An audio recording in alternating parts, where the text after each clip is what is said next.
guys, i-share ko naman yung itinerary expenses namin sa Hong Kong last February 19 to 23. So, 5 days lang kami doon. Ito yung expenses. Start tayo sa Cebu Pacific flight. So, by the way, itong mga babanggitin ko is mga pre-departure expenses. So, meaning, binili ko na siya ahead of time before nung flight namin. So, Cebu Pacific flight is 4,610 pesos per head. So, na-book ko yung flight last September 1, 2025. So, kapag may piso sale ang Cebu Pacific, i-grab nyo na yan kasi malaking tipid siya. Pero as of now kasi napapansin ko kapag may piso sale na, medyo mataas na dahil nga dun sa surcharges. So, sana bumaba yung mga prices ulit para makatipid tayo. So, by the way, yung flight na yon is wala pa siyang check-in baggage. Ang ginagawa ko kasi sa check-in baggage is additional na lang pag malapit na yung trip. So, for example, itong trip na to kasi depende sa dadalhin nung kasama ko. Kaya nag-share na lang kami. So, yung check-in baggage na 20 kilograms is 1,290. So, 645 pesos na lang kami per head. So, proceed tayo sa Philippine Travel Tax. Binayaran namin to sa airport. It's 1,620. Pwede nyo naman bayaran to online. May additional 50 pesos lang. So, ako kasi nagbabayad ako sa airport using the QR code na lang. So, mas madali siya. Ilalagay ko na lang dyan yung link, tsaka yung video na ginawa ko para mas mapadali ang buhay ninyo. Bumili rin ako ng eSIM from Klook. Yung eSIM is inactivate ko sa phone ko. So, pwede yon activate sa phone, tapos makiki-hotspot yung iba. Pwede yon. That's 791 pesos lang. Good for 5 days. And naghati nga kami, it's 396 pesos na lang per head. So, sa Octopus Corp, bumili yung friend ko sa Klook. It's 712 pesos. So, ilalagay ko na lang din dyan kung ano yung binili ko. Then, yung link sa description box. Tapos, since meron na akong Octopus card before, hindi na ako bumili. So, nag-hotel kami sa Mini Hotel Central. It's 16,583 pesos, good for 4 nights, or 8,292 pesos per head. So, for me, medyo mataas yung prices. Siguro dahil nga Chinese New Year. So, sa Airport Express from Klook, ito yung parang bullet train nila from airport. Since meron kasing station sa Hong Kong Station, malapit na to sa Mini Hotel Central. Kaya mas pinili ko mag-Airport Express na lang. So, that's 621 pesos per head. That's for one way lang. Pero round trip na yung binili ko sa Klook para mas madali. Tapos, QR code na lang siya pagpapasok kayo.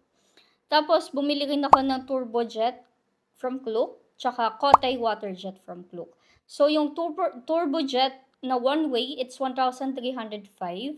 Then, yung Kotay Waterjet naman is 1,327. So, siguro magtataka kayo, bakit magkaiba pa yung binili ko? Kasi ganito yan. Kung gusto ninyo, ang unang pupuntahan nyo sa Macau is yung Senado Square, yung ibang casino, mag-turbojet kayo kasi mas malapit na siya. Ang sa Macau kasi parang magkaibang island siya. So, andito for example yung Senado Square, tapos andito yung Parisian, Londonair. Kaya turbojet naman yung binili ko pa uwi. So, para hindi na kayo pabalik-balik pa. So, ganun siya. Ganun yung kaya ko ginawa yun. So, kung gusto nyo unahin yung Parisian, mag-Kotay Waterjet muna kayo. Pero kami, since ang ginawa kasi namin is Senado Square kami, kaya turbojet. So, ang Disneyland ticket namin is 7,248 pesos. For me, mataas to. Kasi nakukuha ko dati ang Hong Kong Disneyland 2 years ago, mga 4K lang. By the way, meron tong 1 hour early park entry. 9 a.m. ang open ng Disneyland. So, 8 a.m. pa lang andun na kami, pinapasok na kami. Scan lang nila yung QR code dun sa Klook. Ibibigay kasi yun ng Klook via voucher. Ready to go na yun. Sobrang bilis lang kapag naka-Klook kayo. By the way, may mga nagsabi sa akin na may 30% off na kapag persons with disability from the Philippines. So, hindi ko siya na-try kasi ang nangyari, kailangan yung hintayin mag-open yung ticketing booth doon, which is mag-open pa siya ng 9 a.m. So, para sa akin kasi, parang hindi nasulit yung 1 hour early pass na binili ko kung hihintayin ko pa mag-open, di ba? So, kaya ang ginawa ko na lang, on the spot, bumili ako ng Disneyland ticket sa Klook. Pero, I suggest kung hindi naman kayo magwa-one early ticket, pwede na kayong bumili ng ticket dun sa ticketing booth para meron kayong 30% off and pwede ang persons with disability ID. Ang pre-departure expenses na nagastos namin is 26,775 pesos.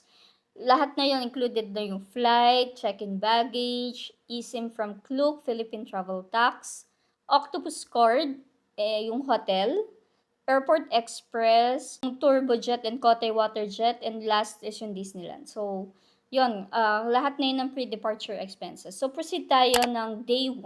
Ito yung mga nagastos namin. So, for flight namin is 5:35 a.m. ang departure from NAIA, Terminal 3.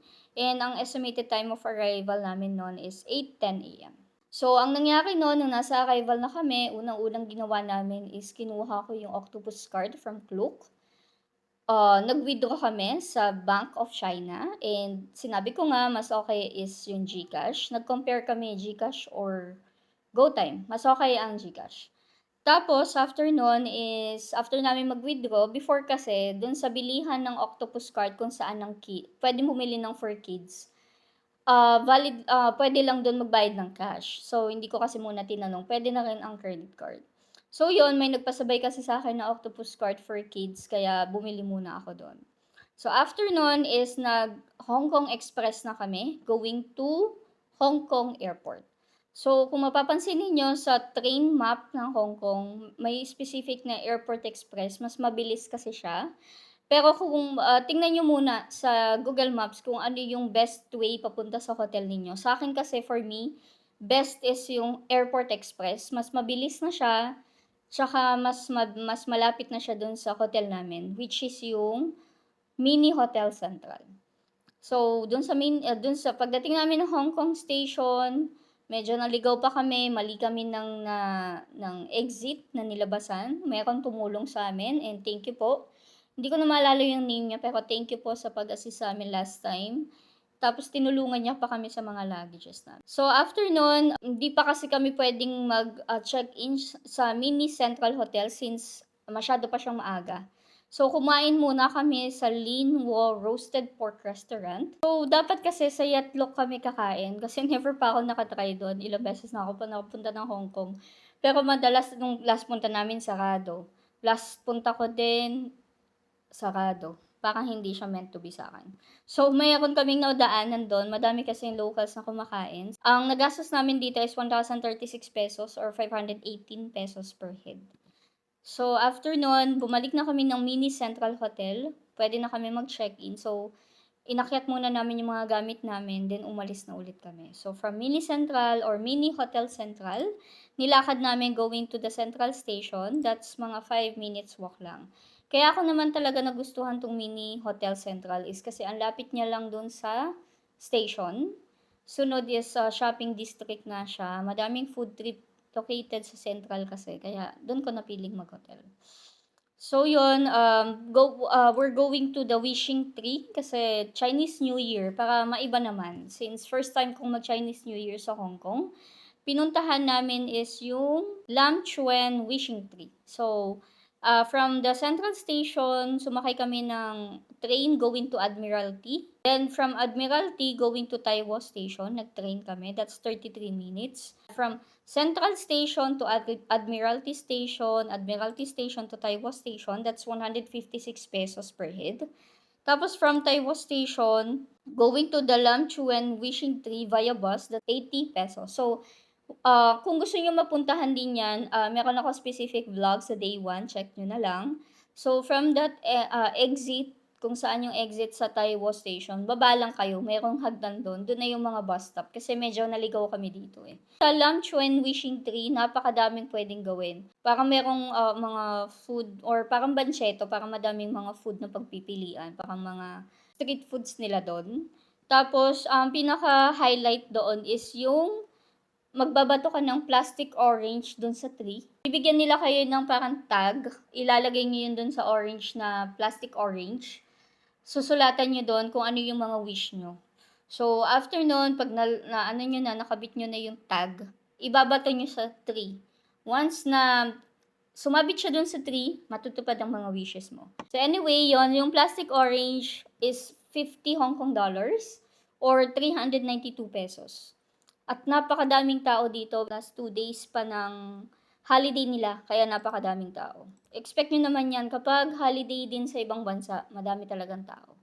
By the way, kumain lang kami doon din, tas naglibot-libot lang din. Then after nun, pumunta na kami ng Avenue of Stars. So, ito yung ginawa namin. From Lam Chuan Wishing Tree, nag-bus ulit kami going back to the Taiwo Station. That's 80 pesos. Then, from Taiwo Station to Hong Hom Station, that's train. Then, from Hong Hom Station to East Chim Cham Chui Station, via train din. So, the total of 105 pesos yung trains namin. So, pag gusto nyo makita yung pupuntahan ninyo mismo, kung ano yung malapit na station, gamit lang kayo ng Google Maps. Sobrang reliable ng Google Maps. Hindi lang siya gumagana sa China. So, kung China naman, e-maps ang gagamitin nyo. So, from the East Chim Cham Chui, lakad na lang yan going to K11 Musea, going to the Avenue of Stars, Cultural Center, Clock Tower, and yung The Peninsula. Tiningnan lang namin yung labas kasi nga may mga design siya for the Chinese New Year. So, unang-una naming nadaanan is yung Cultural Center tsaka yung Clock Tower. Nag-picture-picture lang kami dyan. Tapos, Avenue of Stars, makikita nyo na rin yan. Basta makita nyo na yung katubigan, Avenue of Stars na yan. Tapos, pinuntahan namin yung sa rooftop ng K11 Musea kasi nga, merong parang viewing deck doon. Sobrang ganda. Makikita nyo rin yung Avenue of Stars doon, yung mga buildings, ganyan. So, lahat ng sinasabi ko sa day 1, may specific vlog to. Tignan nyo na lang. Ilalagay ko na lang din sa description box. Para mas malinaw sa inyo kung ano yung mga pwede nyong puntahan. So, after nun, since paggabi na, babalik na kami ng hotel. So, ang ginawa ko para matry nung kasama ko yung parang boat. From Chim Cham Chui Ferry Pier, nag-ferry kami going to Star Ferry Pier Central. Kung mapapansin nyo sa mapa kasi, dun sa Chim Cham Chui tsaka Central, paggitnaan niya is tubig. So, pwedeng mag-ferry, which is 51 pesos lang. Pero kung gusto niyo talagang ma-experience yung parang may dining, ilalagay ko na lang dyan kung ano yung pwede nyong bilhin. Then, link sa description box. Pwede nyong gamitin yung Klook promo code ko. It's the Really Love It Klook for 5% discount. So, from Star Ferry Pier Central, nilakad na lang namin going to Mini Hotel Central. So, that's mga 17 minutes walk. So, sa first day na ginastos namin for food, tsaka for transportation, that's 1,382 pesos per head. So, proceed tayo sa day 2. Macau tayo agad. Bakit kami nag-Macau agad? Kasi, ni-last day ko si Hong Kong Disneyland kasi doon lang mababa yung price. As in, kung madami kayong budget, why not? Pwede kayong mag-Disneyland agad-agad. Kasi ako, depende sa price ng ticket. Kung makukuha ko naman siya ng mas bababa ng ibang day, bakit hindi? Diba? So, anyway, ganon. Kanya-kanyang trip naman yan. Kanya-kanyang strategy kapag nagta-travel. Okay, so day 2, Macau nga tayo. So, ang ginawa namin, since malapit nga kami sa Shuang Wan, which is via ferry, pero ang alternative nito is pwede kayong mag-bus. Kung malapit naman kayo sa Tung Chung Station, kung saan yung Novotel, yung Citygate Outlet, kung malapit kayo sa area na yon, I suggest is mag-bus kayo. Kasi nga, may bus na doon going to Macau. 1 hour travel lang din naman siya. And mas mura siya. Okay, so from Mini Central, nilakad lang namin going to the Central Station. Then, Central Station to Shuangguan Station, one train away lang yan, that's 39 pesos. So, from Shuangguan, Hong Kong Macau Ferry Terminal, going to Macau, which is the Outer Harbor Ferry Terminal, nag-turbo jet nga lang kami. So, yung turbo jet na yon is nabili ko na from Klook, and ulitin ko lang, it's 1,305 pesos per head. Tapos, sa Outer Harbor Ferry Terminal, doon na yung mga free buses para sa mga casino. So, halos lahat ng mga bus doon papunta sa mga casino. So, planuhin nyo na kung gusto nyong malapit, kung unahin nyo si Senado Square. ang sasakyan yung free bus is going to Grand Lisboa. So, ganito yung ginawa namin. So, since libre yon from Grand Lisboa, nag-picture-picture lang kami, pwede ko i-share dyan. Tapos, nilakad na namin going to Senado Square. So, 5 minutes walk lang yan, madadaanan nyo yung Jollibee. Wala kasing specific na mas malapit pang ibang bus going to Senado Square. Yun na yung pinakamalapit, yung Grand Lisboa. Sa Senado Square, doon yung makikita yung ruins of St. Paul's.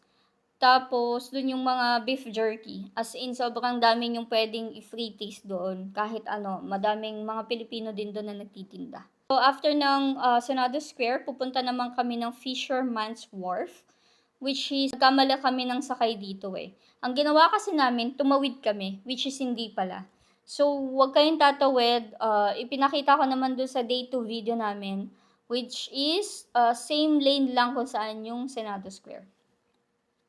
So, bababaan nyo is yung Gonzaga Gomez bus stop, which is 46 pesos lang kasi that's malayong malapit sa Macau, 6 MOP lang.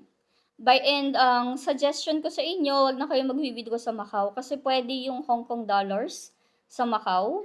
Pero ang Macau pataka is hindi pwede sa Hong Kong. So, hindi nyo rin siya magagamit.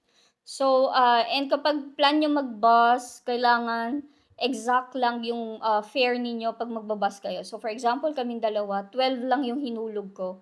Kasi wala na suklian yun eh. From Gonzaga Gomez, nilakad na lang namin going to Fisherman's Wharf. 6 minutes walk lang naman. Then, nag-picture-picture na lang kami. Ang Fisherman's Wharf kasi is para siyang Colosseum sa Italy. Ipapakita ko na lang din dyan yung mga picture namin. And after noon, nag-lunch na kami. Kasi hindi pa kami nag-breakfast. Nag-lunch na kami sa loob ng Fisherman's Wharf, which is the French fries. Ano siya, burger and fries. Tapos yung isang meal na kinain namin, it's 785 pesos. Naghati lang kami doon sa burger. And 393 pesos per head.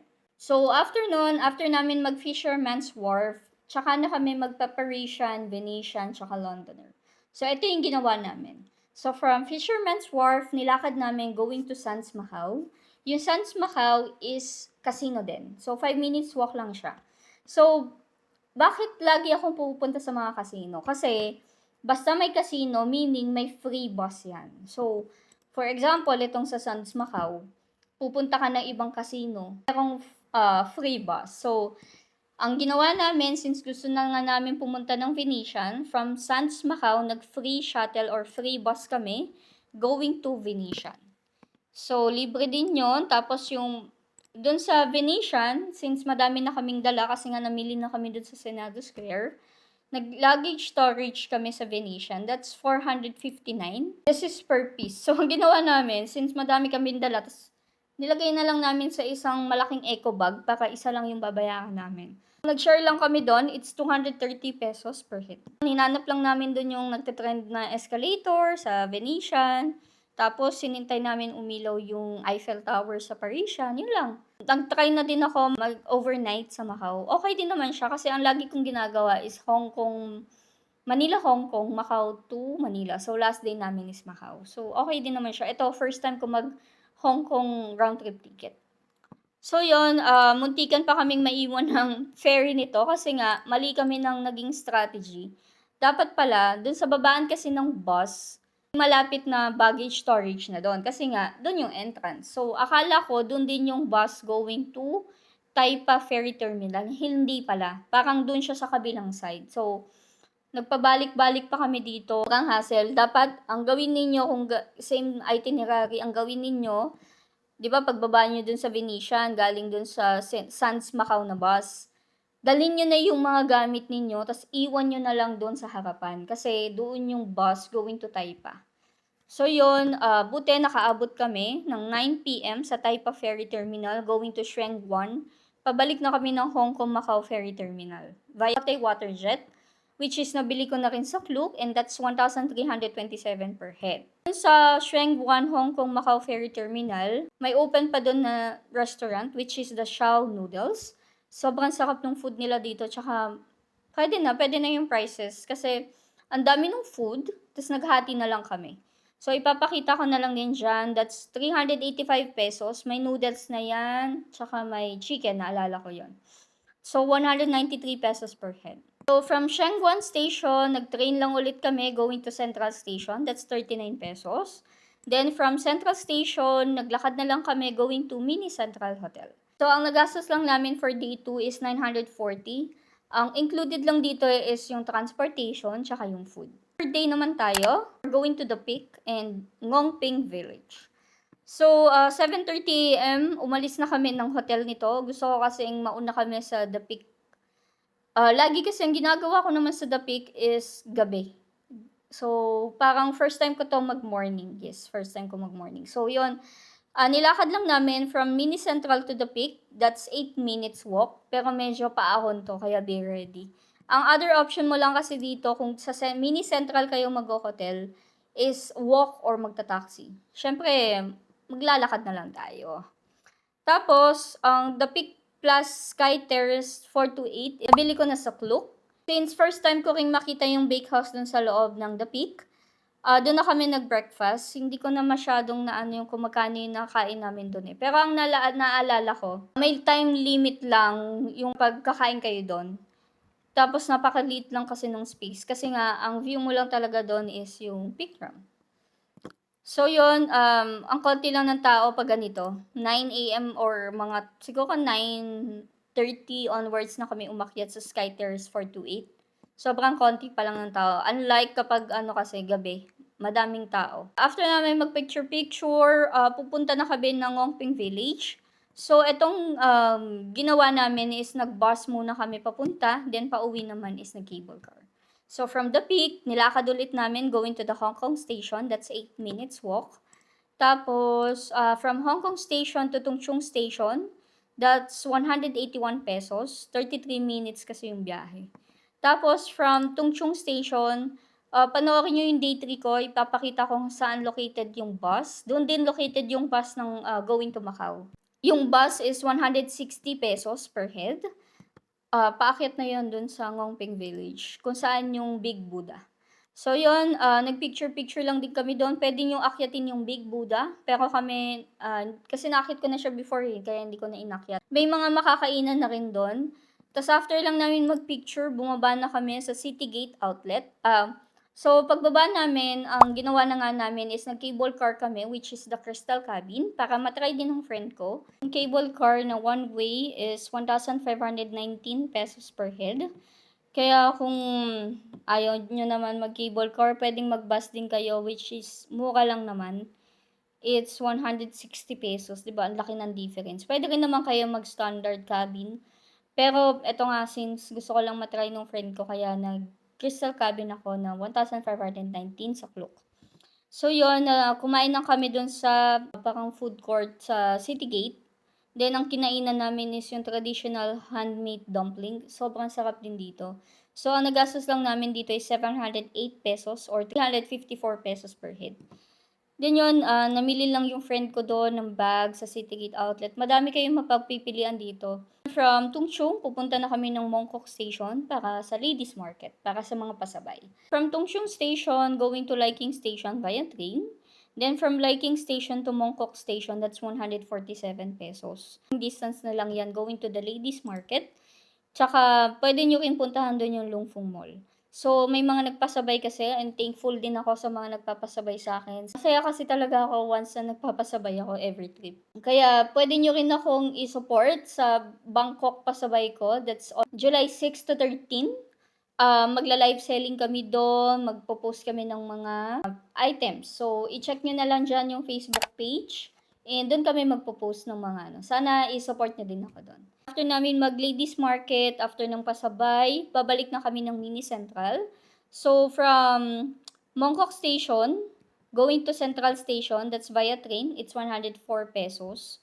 Then, from Central Station to Mini Hotel Central, walking distance na lang. So, ang nagastos namin that day is 2,465 pesos. Nakalimutan ko kasing isama yung cable car kanina. So, dito ko na lang siya tinutal.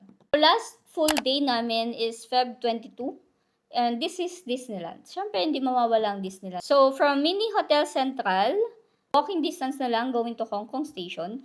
By the way, kaya ang sinasabi ko is Central Hong Kong.